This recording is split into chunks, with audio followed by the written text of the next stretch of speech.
Hi, today is the 10th of August 2017, Thursday that is, and the time is 1:40 p.m, so it's the afternoon obviously. Now anyway, I'm just thinking, recalling to myself the time that I'm a little bit sort of like out there, aren't I? And so I recall the time that I was at the New Zealand Championships, which I wasn't in the New Zealand Championships. I was in probably the Premier Reserve or the second 12, the second 12 lot of 12. But anyway, and like I can recall, I used to really love singing to my stereo cassette and all this sort of thing. Or I used to I love singing. Don't get me wrong, I absolutely love singing, obviously, but I used to sing, and I was singing one time at about 6:30 in the morning at the sort of like the hostel where all the chess players were staying at in Christchurch when I was here from Dunedin in Christchurch, and like sort of like, you know, they just had to put up some things, but it's all good. Now I would like to, right now, I'd like to acknowledge something. Basil! No, not Basil! Basil! I'm not doing that. I'd like to acknowledge last night I went to the Canterbury Chess Club, as I've been duly doing. I'm getting a wee bit tied up with it, but I went to the Canterbury Chess Club to coach the juniors last night, and I really love it. And the Canterbury juniors are really, really good. I'll tell you what, I have to say that, you know why? They are very, very intelligent anyway, and so I taught them about EP, en passant, and anyway they and some other things as well, you know, some opening traps and all those sorts of things, and showed them the problem I put on the internet the other day, and one of them just boom, boom, boom, just came out with the answers, just like the sort of person, the sort of young player that you take notice of when they see moves without any, it's like water off a duck's back for these youngsters. They just go, well, yeah, it's Queen H6 check and King G1, that one, Rook G2 check, King G2 and Rook G8 checkmate, and they're just, it's water off a duck's back. But anyway, I'll tell you what happened last night. They are actually liking the variation on chess that I've taught them, that I've known for a long, long time, and it's very good for your endgame. And what that is you play someone about your strength, you play them just with king and 8 pawns each. You just set the pawns up and you have no pieces but your king. That teaches you the end game, and it teaches me not to play that with 2 juniors at least, because they both beat me, and so I'm going to do something special for them. They're going to have something special for that winning last night, but as well as that, I gave one of them a couple of dollars, you know, and I don't want to give too much, because I can get in trouble if parents might say, well, or parent might say, he she needs to earn their money, or whatever sort of thing like that. But anyway, it's really, really fun, and now I've got a real good 5-minute game. I've just played it. I'm not sure what the country is. I'll have a look if I can see who the country I played was.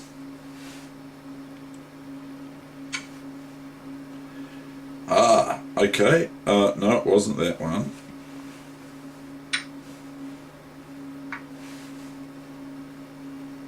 Okay, I know now. Okay, so America is white. Their rating is 2142 Blitz at the current time that we played, and it's just 10 minutes ago. Okay, so here's that game, and America is white, so they're the all whites, and guess what New Zealand was? the All Blacks. Okay, here we go. What's going on? What's here? Something. Okay, right, here we go. So that's my yarn for the day. But I do want to ask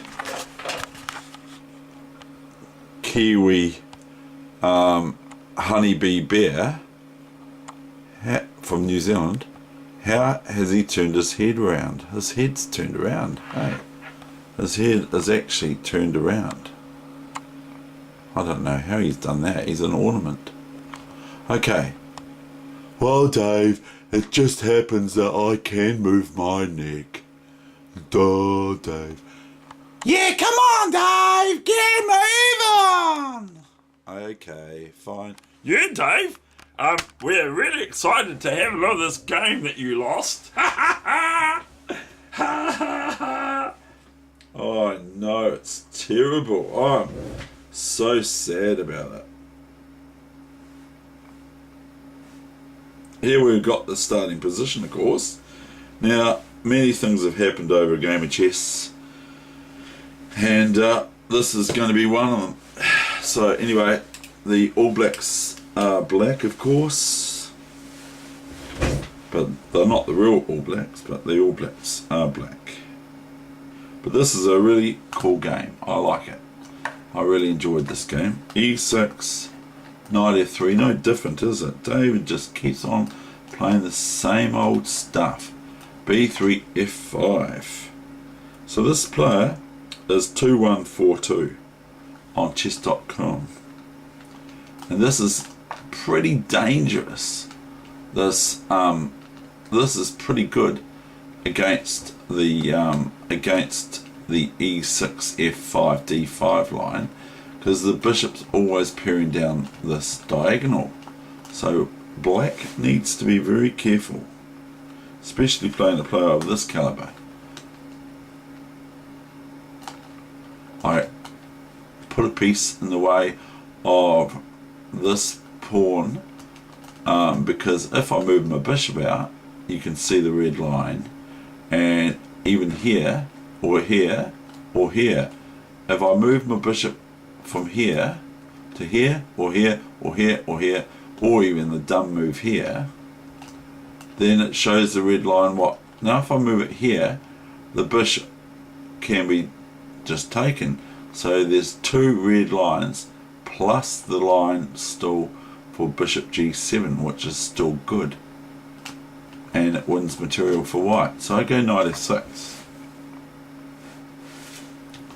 Then came d3 and bishop e7. Knight bd2. Now watch this player. Knight bd2, 0-0. e3, c6. Bishop e2, just about completing their development. Knight b d7. 0-0. And now I play a5. I know it looks odd, doesn't it? 1, 2, 3, 4, 5 pawn moves out of 3 still on the original square. So 5 pawn moves I've made, and white on the other hand has made 4. 1, 2, 3, 4, obviously.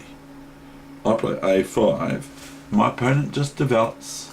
Queen c2, bishop d6. Now I'm actually making another move twice with my bishop. So bishop d6, rook fd1, e5, cd5, and I just take cd5. I could take with the knight here, but it's a wee bit different, but it's not bad either. But I play cd5. Now have a look at the move that comes from white's hand now. Have a look at the move that, and so it's atypical of the sort of move that white looks for to play in this setup. So it's a break that I've already mentioned before of white's is e4. So wants to now what can I do here? I can just take and take and take and take and take. Everything can be taken off, and we can simplify, if that's the word for it, because I don't know if it is. We can simplify the position where white's actually doing quite well. If I push this pawn, I allow my opponent maybe to have a station for a knight on c4, and I have to watch out for if I put my queen here and if the pawn's here for white, then they can go bishop a3 and win my rook or whatever it is behind there. So if I go fe4, de4 here, then that's not too bad for white, I feel, and it's not too bad for black either. But white may have this and maybe something like this. I'm not saying that white will have this, but maybe white has something like this, which is a little bit of a pain, really, let's face it, because one, they're threatening knight f7 check, winning a rook for a knight, which is 2 points better than the knight. The other one is they're looking at this nice hole on e6 as well, white is. So if I do this, if I merely play some move like this, there is better of course, but if I play some move like this, then white definitely has rook knight f7 check, and if I move here, well then we've got knight takes queen or knight takes bishop, and white's won a piece at least. Or just after king here, like I say, knight takes queen is check again, and there's more material going to be lost here next move, because once this knight, maybe the knight takes this bishop, just says, oh, I'm so annoyed with this bishop, because that's what happens in chess. You get so annoyed with something that's happened. My friend last night said to me, I don't take it seriously, but he might mean it seriously, not really, but my friend at the Canterbury Chess Club after some lightning games said, I hate you.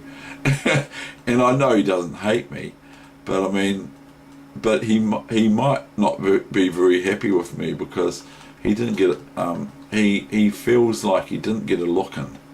He said that my chess, or your chess has improved since last year or several months ago. That's what he said to me. So anyway, and I think my confidence definitely has, and my the coaching of juniors, or coaching here, has helped too, because I recall when I started doing this, there was a lot of what's going on here, and so what's going on here was coming out of my mouth quite a lot, if you want to have a look, and it would look like I didn't even know what I was doing. So anyway, here we've got this position here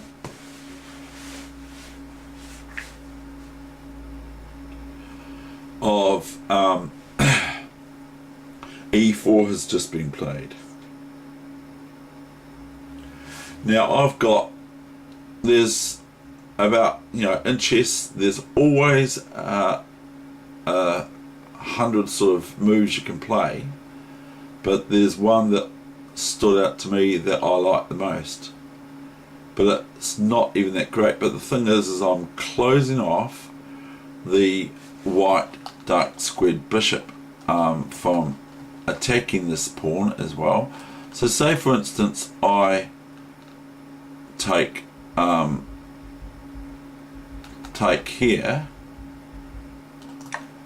then we'll just ignore the fact that this knight is attacked, and if the knight comes here, then we'll ignore this knight is on on f3, but we'll ignore that because we're looking at this knight would be established here and would be attacking my bishop and also threatening this pawn, or this knight would be threatening this pawn. So if the bishop just idly moved back, then white would have this, and we're still ignoring the constellation of pawns on e4 and f5 for black, for that just that example.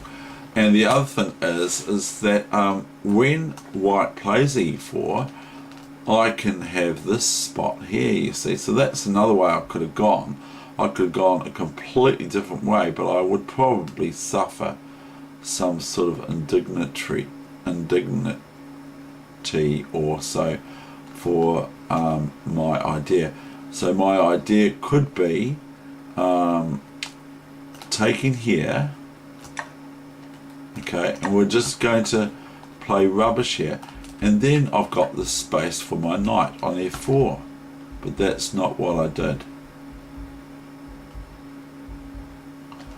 So by playing e3 is what I'm saying, is that black would have a station, possibly, not a foregone conclusion, would have a station for their knight or pieces on f4, until the fact that white, I'm not taking any notice of you, computer, it just says something like old moves, and if white would play g3 here, then these are squares here weakened, because there's no pawn sort of like keeping it all nice and homely. So if a knight establishes themselves, other than knight takes bishop of course, if a knight establishes itself on f4, then white may feel the sort of desire or need to move it out of the way. It doesn't want it in its camp. And that's just something that Nimzowitsch said, that sometimes a simple advance with a rook, he was talking about, with a rook in the game of chess, you might not have anything to do, so just sometimes a simple advance with your rook into your enemy's camp, into your opponent's camp, or whatever you want to call it, sometimes just a simple advance can incite a response to that infiltration, because at the end of the day, you don't anyone, no matter who they are, do not want to have pieces in their camp. They want to have they want to sort of like be clear of the clutter.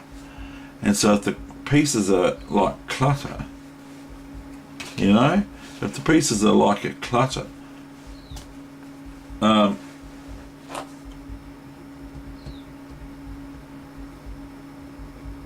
so well done to those two boys last night that beat me in, even though it was two at the same time. Well done to those two boys last night that that beat me. I'm just writing this down. Pieces in opponent's camp.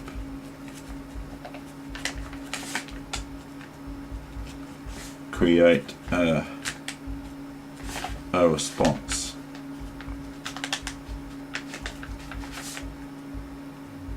And so here we've got this position.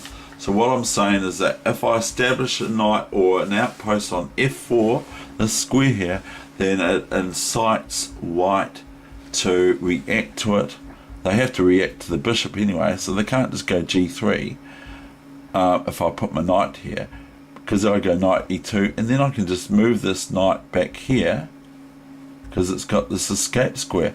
It hasn't got an escape square anymore on f4 because white would be able to get the piece back, maybe at the cost of pawns or something. That's not what I'm saying, or the rook just takes.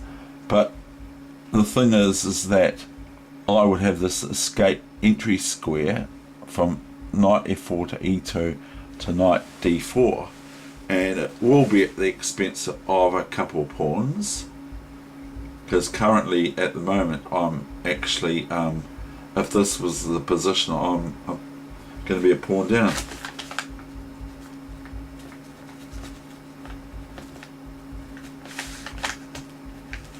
So well done. I'm going to keep bleating on about that. well done to the two that beat me yesterday with king and pawns, and I'm trying to teach them end games, and they're making me think about mine. So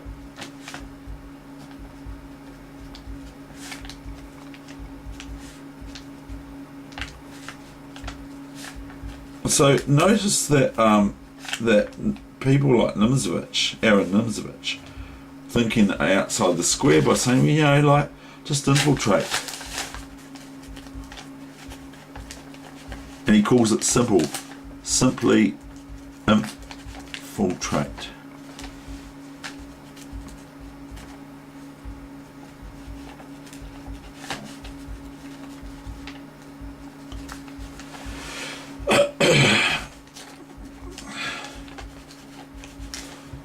So anyway, that's probably going to be number 33 or something like that. So I'm going back to, I'm going to cancel this.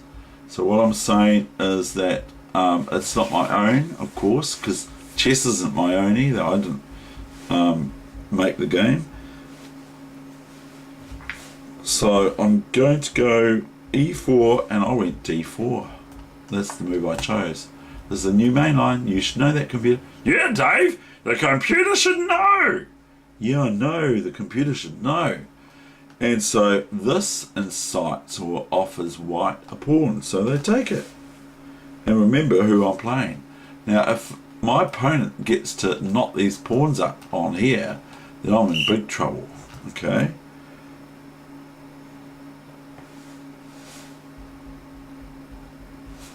Now I went knight b6. Now, what is white going to do about saving their pawn from my capture? What can white do? Now, if white goes knight e4, which they do, and I merely take this, then white has a stronghold, and then they've got a pawn in my camp, which I will find annoying. That's all there is to it. It doesn't matter whether it's any good or not. I will just find this pawn on the 5th rank, which I call my camp. You know, this is sort of my camp side, isn't it? And this is sort of white's camp side, the all whites over here from America. This is their campsite along here. And so even like soccer, if we're soccer or rugby or whatever, just about any sport that's played, especially games like soccer, very similar to chess, is this is the center, this is the outer center, okay, and this is the flanks or the wings, as they're called in soccer. And if you've got a player positioned over the centre line, they're usually offside, but in this case they're not. They've got there, and this pawn could stay here right up till the end of the game. You see, this pawn could actually stay here till the end of the game, and even past the end of the game, and there's nothing I can do about it. And white could set about this sort of plan later on. If they've got a knight and a bishop only, they could set about this sort of plan: h4, knight g5, bishop c4 if they've got a knight and bishop, and then stick the knight into e6 or the bishop into e6, etc., and all that sort of thing. So I mean, like, that would be quite ideal. It'd be like having a kitchen sink in your front door step. I mean, it's going to be a pain, isn't it? And so that pawn on f5 would be detrimental to my health in the game of chess, as far as I'm concerned.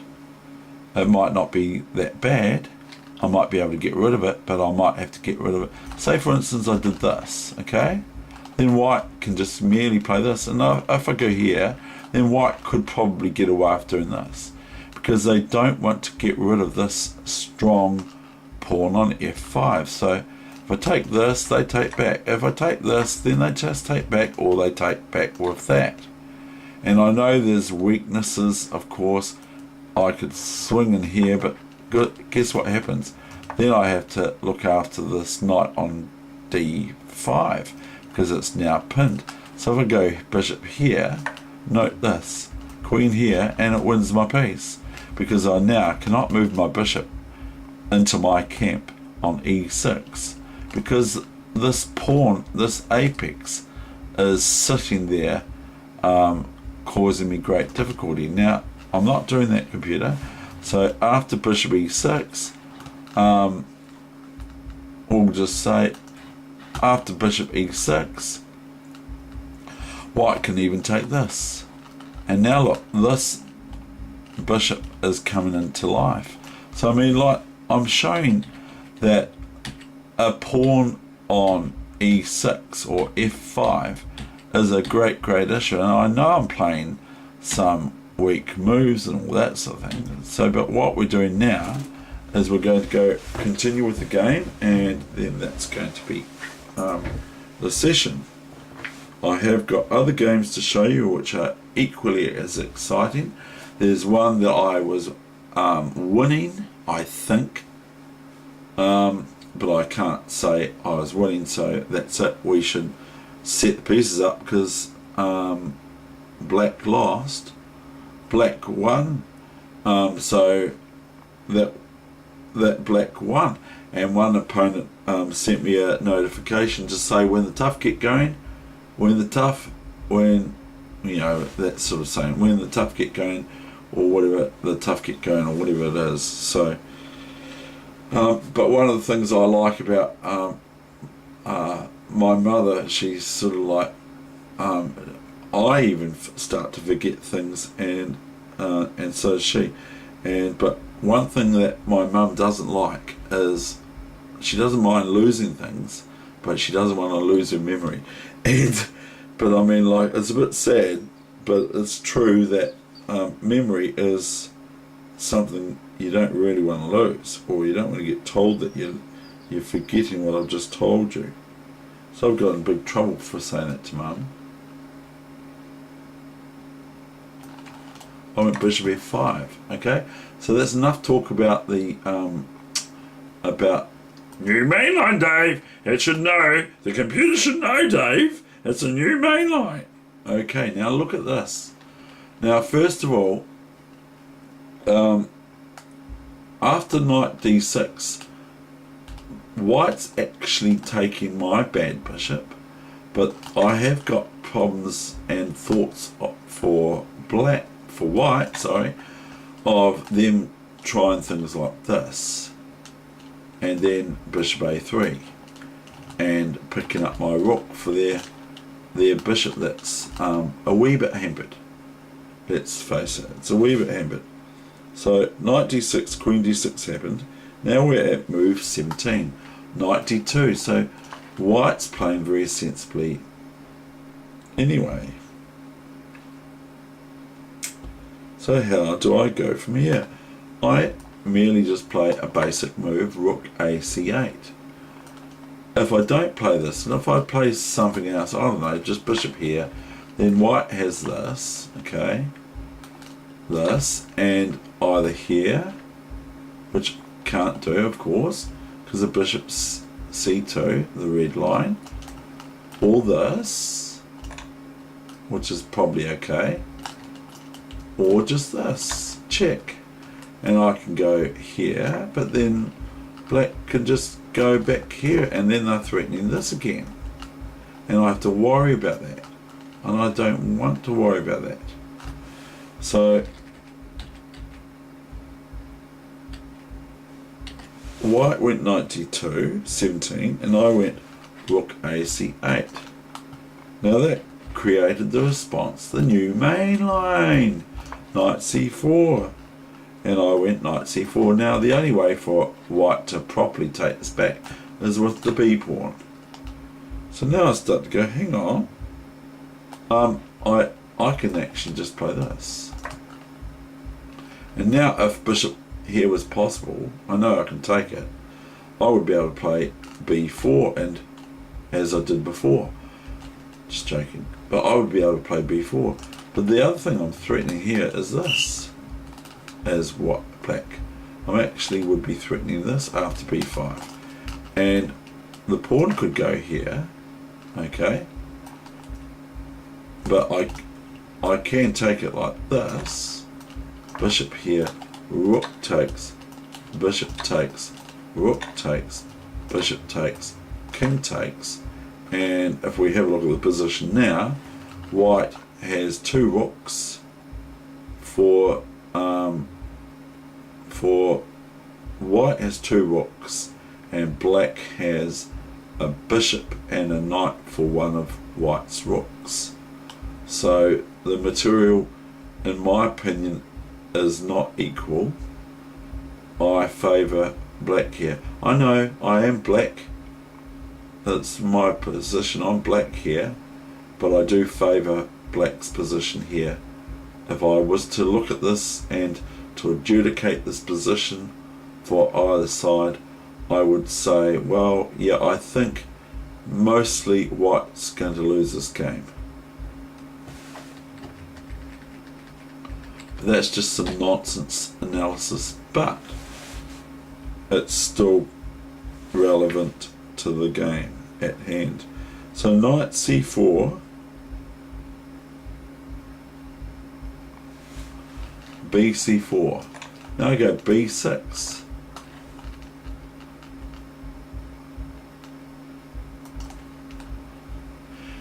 And that is and I think that was a wee bit of a mistake. b6, because I probably should have just, instead of b6, just gone b5. Why not? You know, because it's just threatening. I'll just show you. It's just threatening, let's say this, okay? It's just threatening that. Rook c4. And of course the queen can take it, but it's not a good idea. So white could take this like this. Bishop e2, bishop c2, I mean, bishop c2. After rook c2, then I could play this if I so wish. And white can play c5, etc. And I can't go queen here. Why not?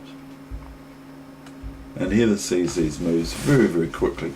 I'm very pleased with her able to see these moves quickly because of bishop c4. And all of a sudden, I'm back into, you know, my position is lost now.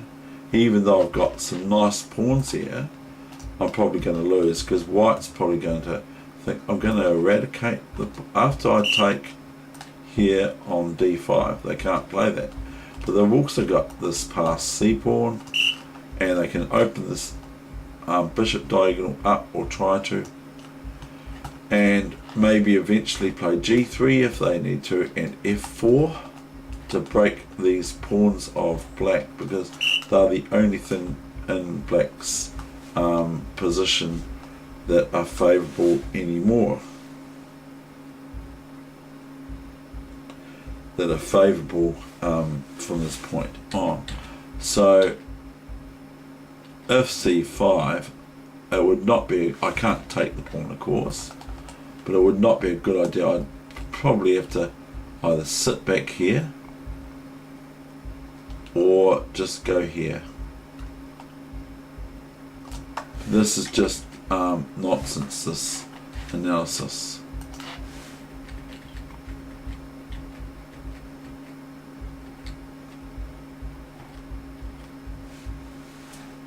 I played b6.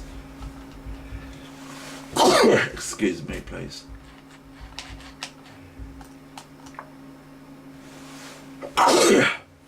Excuse me.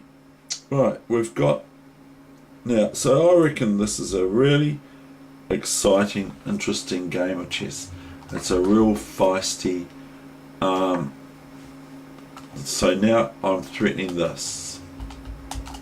And note, if bishop d5 check, I can of course take it with the knight. Okay, but I can also take it, I can lift it with my queen, because a pawn takes d5, cd5, rook c2, and now the bishop's attacked. The bishop could go here, but then I'll just go here, and so it has to go back here, and I can take this and look at this position for black. Look, this makes me proud of the All Blacks. I mean, maybe white could play rook here. I know I'm digressing, but you know, this is what it's all about, is analysis. Rook here, and white can actually play this. And so here, black would be best not to take this pawn because of the big red arrow going to rook e8, winning material for white.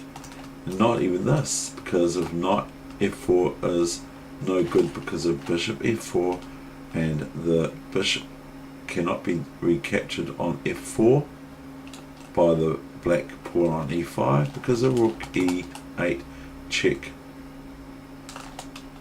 Okay, so we'll just leave this back here. So I've got to be careful, I can't just rest on my laurels. I did that earlier on in a game, and I did it last night too with the juniors. I took it for granted that I was going to beat them. b5 came the reply. Queen b3, new mainline, you should know that. Yeah, Dave, the computer should know. I know, the computer should know. Now actually I've got a wee little thing here I can do. Is this, okay? So, and this is just wee tactics for you, but these aren't very, very clear tactics either. Queen b5 and rook b8. Now it looks like I can just win this bishop for a couple of pawns, which I quite like my pawns, by the way, in case you haven't realised. White could play bishop here, stopping the rook from attacking the queen and the bishop with the envelope and envelope sort of attack on it. But then note, after rook b8, oh sorry, it's black's turn, isn't it? I can go rook here, and so it's probably not very good for white, but it's very unclean, isn't it? It's sort of not nice and simple. It's a wee bit grubby. It's turning into big tactics instead of trying to play kind of positional, which is what I try to do. And I'm not saying I do, but after queen b3 I have to be careful for this as well, even though I can just play b4, but that will knock the pawns up, and maybe they can be a target for white later on in the endgame. But I play bc4, okay, new variation. Now, I mean, this is a new variation. This is the actual, I'll go back now. So queen b3, bc4, new main line, and here comes dc4. Now, I have to be careful, even though I can get away with it, of sort of this move, check. See? I have to be sort of careful of those sorts of moves.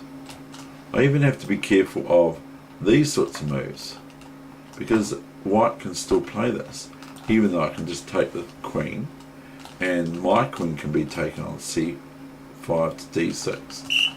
But then I can take the rook, you see, and so on. So that's quite good for me. But the thing is that's not what I played.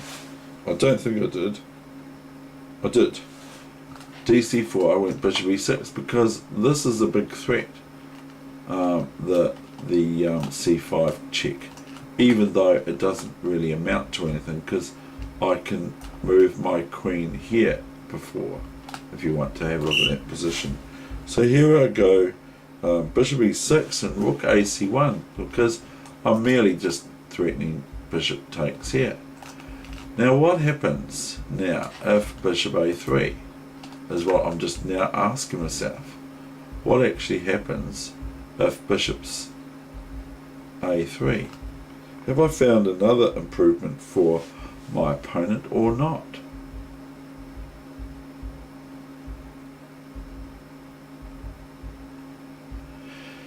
I do favour my position even so. Okay, we're going to look at this just quickly, and I know I'm going to look at this position very quickly. Now, first of all, I don't want to play this because white can just merely go rook, queen c4, check, and now I can't really interpose my queen, can I, to get it out of the line of fire of the white's black squared bishop on a3, attacking my queen.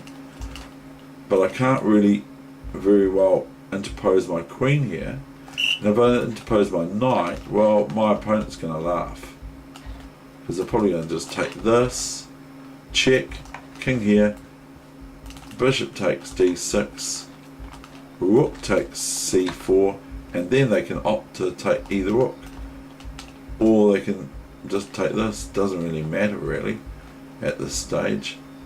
Even if white is met with rook c5, the whole thing is about these bishops, as they're very, very strong, because this is skewing both rooks with the bishop to d6. So bishops are very, very mean when they get operational. They're very, very mean. So anyway, that's not anything much to do with it. Or even though bishop a3 appears to me like a good move for white here, I would probably play, if I am to meet this move, queen, not here, not here, not here of course. I could go here, but I would probably play my queen here and realise my mistake. That's my mistake. That's from the men at work. What's meant to be? It's me. It's a mistake. King f8. Okay. And then what is white to do? We're going to probably play this, but I can actually, I feel I can get away with this.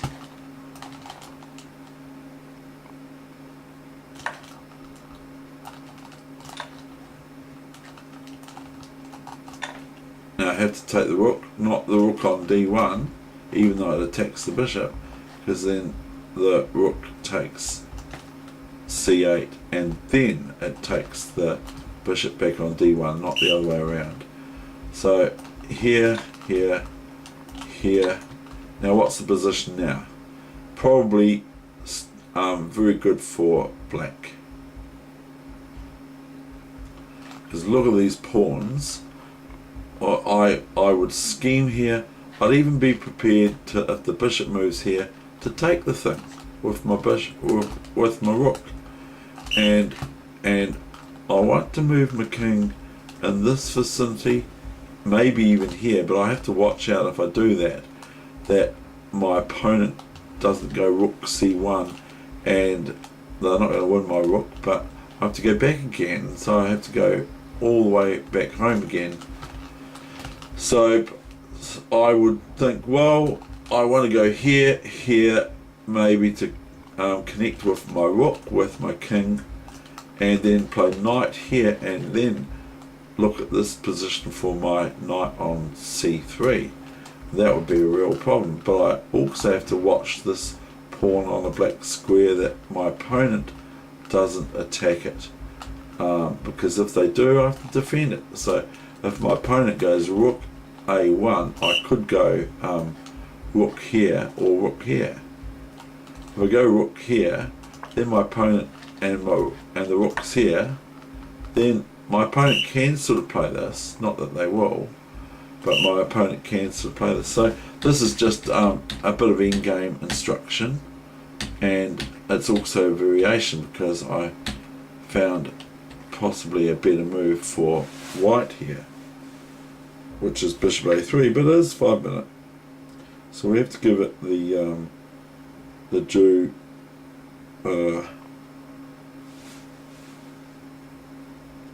we have to give it the due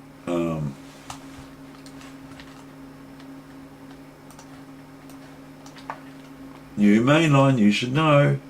Now I can't go here because of aforementioned bishop a3, which is a little bit sad for me. So, but I am, expected to lose against this player. If the bets were on, the bets would be against me. Maybe a swindle, and I might have a chance. Now you have a look how strong these bishops get, but so I have to really concentrate on getting rid of them. Here we're just threatening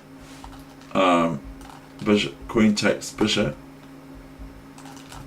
and if rook here, then we can just swap everything off just about.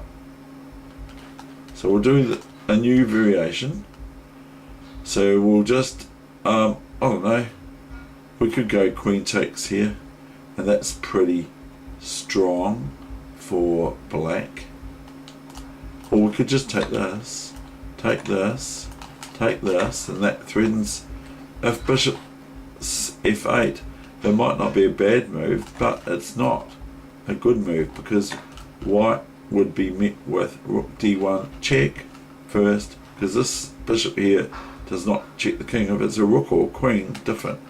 Bishop takes queen, rook. See, I'm still talking about the queen, you see, so that's why I'm talking like that. King f8, and now I'm a piece up. So that wouldn't do.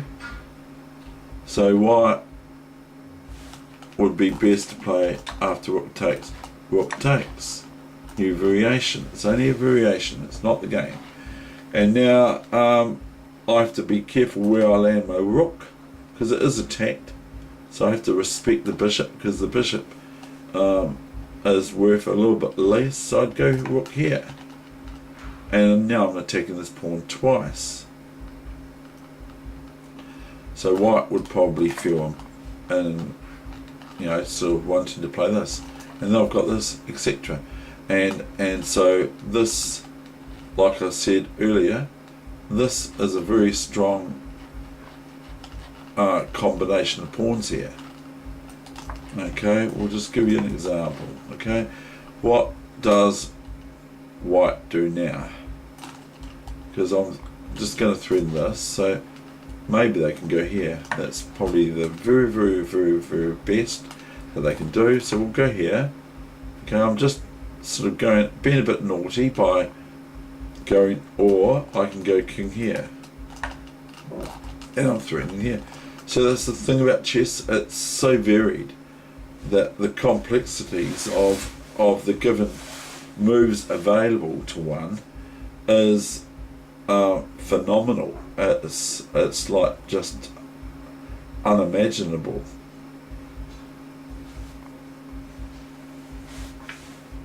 It just goes into triads and triads of analysis and possibilities and all that sort of thing, but there's usually only one best move to play. So we're going back, and then we're going to finish the session. Okay.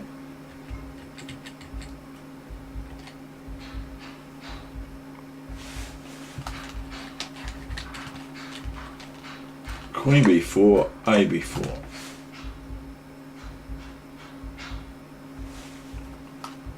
Bishop c6. What's white doing now? Okay, what is white doing now? I go rook fc8. I'm not quite sure what white's doing, but I've got some horrible thoughts for white. If they go bishop here, it's not going there now, because they're going to lose a pawn quite clearly, either by bishop d5, taking the bishop, or knight d5 and then picking up the pawn and putting it in the coffee cup. So after bishop c6, rook fc8, bishop b5. Now I just go, let's annoy white something right on this, threatens knight here and other things too.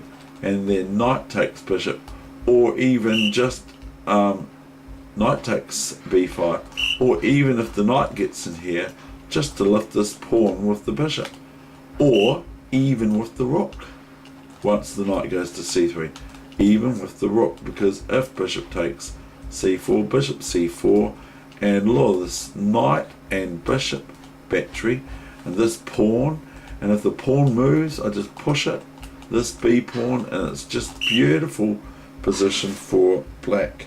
So I've just played knight e4. Now my opponent went a3. Now I don't want anything to annoy me, and that pawn on a3 might annoy me, so I lift it. ba3. Now that sort of responds white to playing bishop a3. Otherwise they can move away. If they don't take this, they can move here, but that looks a little bit sort of backward, doesn't it? Even though it's defending c3, it just looks like possibly no good for white, because they're probably going to have a bad endgame.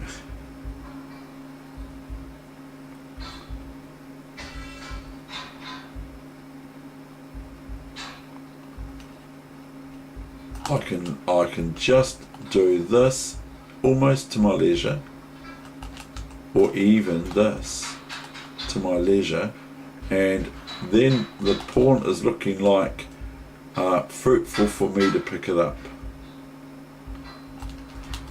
Okay, I wasn't going to talk much. I know, I'm sorry, I really am. I'm just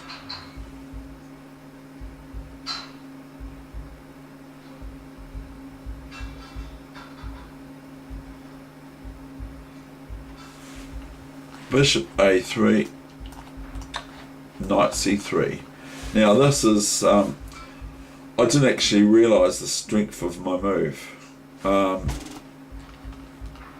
White is threatened with knight d1, of course, and also knight takes bishop, and bishop takes pawn,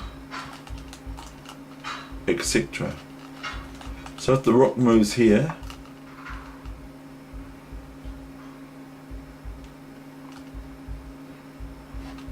then I can just merely take this if I so wish.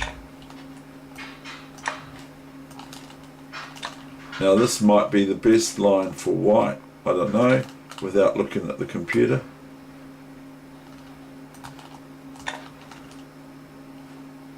And that's what I think. So after knight c3, my opponent got probably annoyed with this mere knighthood morsel in their camp, because it's just difficult to defend. White has to play rook here if they want to sort of like do anything productive, but then as I've shown already, it's no good. There's a knight b5, I believe, or just bishop c4. Okay, I can't quite do what I want to do. I'll cancel that and I'll stick to the program. So anyway, we've got knight c3 and rook c3 came to reply, as white just got fed up. New mainline, you should know. Yeah, Dave, the computer should know. Yeah, I know, the computer should know. So I go rook c3, d3, of course. What else? What else can I do? Now look at these bishops. I promised that these bishops are going to be a little bit annoying, because white's got as compensation these two bishops, which could be a wee bit annoying. So here they go. Now, bishops starting to come like this can be a bit of an issue. I could play rook here, but I've got hindsight on my side, and I've also got I've also got the relaxation of being able to look at this when the pressure's not on and my clock's not ticking, if you get what I mean. So anyway, what did I play here? I played Rook A8. Okay, now this is my my king on C3. This is my this is probably going to cause a lot of trouble to White's position. That's what I'm thinking. So White threatens to lift it right away. So what merely can I do here? I could play Rook A3. Okay, but what I do is I went C2. Now I'm not actually threatening. I know if I get pawn takes rook or CD1, it's checkmate if I make it into a rook or a queen. But the problem being with this pawn so well advanced is it conjures up all sorts of thoughts for me. Now I can go here and I can just merely go here, okay, because that's the hindsight thing again. I'm able to look at this now and I can go, oh yeah, nah, this is pretty simple. I go rook here, and what's White going to do? White's going to lose in a flash. They cannot take this because of this. Okay, so they can't take that. They're threatened with so this is me finding a way better move than I found. What if this? Okay, what if this? New variation. They'll merely just go rook check, and even though the rook's protected on C1, White has to react to this rook D1 check. So that's curtains as far as I'm aware. Now bishop here to protect with X-ray attack on D1, so that if I go rook D1, my opponent can just merely go rook D1, CD1, queen, bishop D1, even though I cannot play rook A8 to A1 because bishop takes A1. So I could take this, but this isn't any good because this is a feeble line. After bishop A4 by White, that to try and X-ray defend on D1, the pawn and queen on D1, I merely just take this new variation, rook A4, and it's all over for White. They can't. They're still unable to take this. I can even take that if I so wish, because what's White going to do now? White cannot do anything to prevent checkmate. And well, yeah, they can. If you want to be pedantic, White can prevent checkmate in 2 moves or make it longer, but they're all ridiculous. This one's ridiculous because it can do this, okay. But if you were to say, well, checkmate in 1 move, David Weegenaar, or 2 moves, White can throw things in the wash, like they can go H4, okay, and then after rook takes or rook check, whatever, yes, White can play this and you can do this or whatever.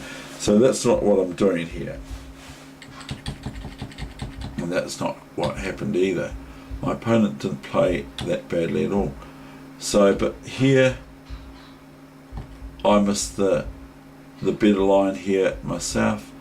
Is rook D1 is very, very hard for check, is very, very hard for White to escape. Even if they go rook F1, that is a possibility. Okay, sorry to digress, but that's is a possibility rook d1, so that white's threatened with rook f1 and queen c1, or rook, or whatever you like to do. Okay, so white would then have this move, and this is looking quite airy, and this defends the rook, but we can just opt to go queen now. This pawns on c5 isn't going anywhere in a hurry, so we can opt to play that. We can opt to play this, bishop f1, and then look. So I'm just looking at this position as we go. Bishop f1, and then this is a big skirt. Even though white can take this bishop with check, it's check to their king, to white's king, so the All Blacks would be winning there. So we'll get off this case of I missed rook d8 here. I didn't play rook d8. I went c2, rook c1, and bishop c4. That's probably just as good.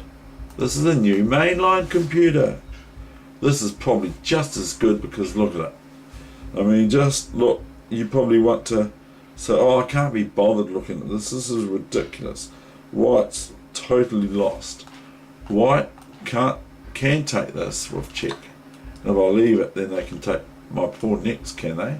Yeah, because my rook can't go to rook a1 checkmate, because it's just not rook a1 checkmate, it's bishop takes rook on a1. So if that, then I just play here. So I play bishop c4, and my opponent sends the bishop into the fray of trying to annoy me, because both two pieces are in my camp from white. New mainline, you should know. Now I've got very mean ideas. I can go here, not that I'm doing that here. So I now can switch my attention, and remember who I'm playing, rook d8.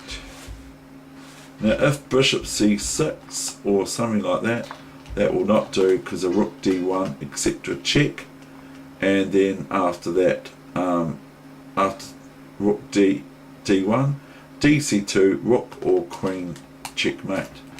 And don't you worry, I'm not going to play any other sort of thing like I'll make it into a bishop or a knight, because I'm probably going to, then I'm going to be in a lost position, because I'm going to be, say for instance I did that, okay, bishop c6, and I go, where's that mouse gone, rook d1, and I make it into a knight, okay, let me make it into a knight. Well, look at this, now white's all of a sudden in a 1 position, and look at my knight, where can it go? Can't go anywhere, but nor can white's king at the moment, but white could possibly attack this knight on d1 twice, because once I defend it, once I defend this with bishop b3, which is the only move, white merely just goes and then takes it with the bishop and so on. So I've got to be careful. I can't get complacent and just think, oh, you know, I can even do this, just like I said about the tortoise and the hare, or the turtle and the hare, or the turtle and the rabbit. You can't sometimes get complacent and just think, oh, I can even do this. See how good I am? You've got to sort of like keep pushing, keep the pressure on, as I used to hear one of the strongest players a year older than me of Otago Chess Club used to say, keep the pressure on, do not release the pressure. How many times have I broken that rule? So white plays bishop g4 here, and that new variation, oh no, not new variation, I'll go back. New main line, bishop g4, and now if you look, and if you sort of talk about X-ray attacks and all that sort of thing again, we've got this position now. How does black progress here, or does black progress? How do I progress here to finalize this position somewhat, even though it doesn't create an initial resignation? How does white get met by my play now? There are a couple lines. I could go rook here, okay, with the idea of rook here, so, and that my pawn on c2 cannot be taken because it's checkmate in 2 moves, with rook b1, rook c1, rook, is it? No, 3 moves. Rook b1, rook c1, rook c1, bishop d1, and the old checks of course, rook d1 checkmate. But black would just be met with bishop b8, and then it's sort of getting a little bit embarrassing, even though it's probably still won. This position here is still probably won for black after this, because what is white going to do? What's white going to do here? What can white do? You tell me. I mean, they can't take this pawn because of the aforementioned rook b1 and checkmating after their 2 moves time at the best for white. And the other thing is I'm threatening this. So even though I've just lost a rook on b8, I'm still in a 1 position because this pawn is very, very strong. It's stronger, you know, in cases, sometimes they say a pawn on the 6th rank, and you know, like for your pawn to be on the 6th rank or your opponent's, it can be worth up to a rook or 6 points because it's so strong there. So okay, white makes themselves a left, okay, but there's no time to prevent white losing. You know, there's nothing white can do. They can't take this now because it's check, and so eventually, and they can't go rook here because white could be met by this, okay, and then we're just threatening bishop here, checkmate. I know white's got moves like this and we just ignore it. Notice how the only couple of moves or so for white to extract themselves from the threat of checkmate is one, they could play here, or 2, they could play here, or play here, but it will not do, or even here or here. If they do that, then depending on how you feel, this is quite good because it's check, and this is quite good because it's check, and this is quite good because it's a queen, and we all love queens, let's face it. You know, that's a queen, so that's ridiculous. So I'm just saying, even if I blunder the rook here, which I don't,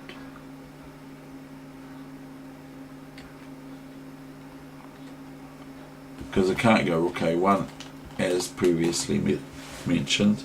So now I've finished the game. That's a promise.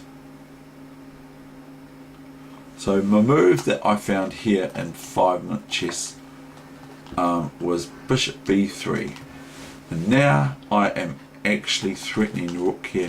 Even though the bishop can take it, I can merely just take and I win reasonably major material, especially off a player like this.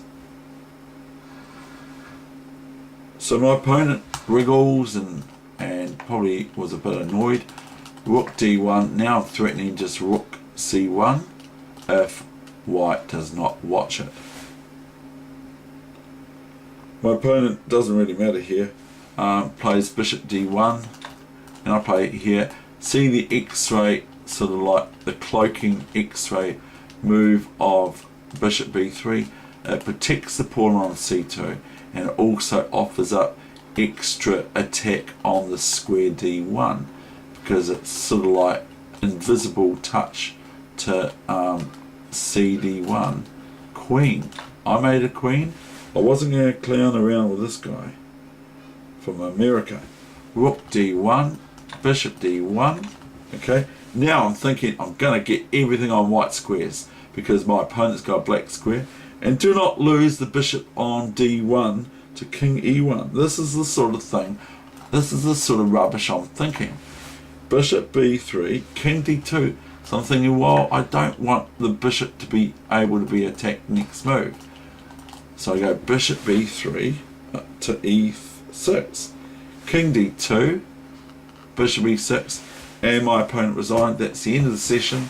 It's gone just over the hour, but I think it's a very instructive lesson. And again, I reiterate, well done to my two juniors that I said to one of them, he's a champion.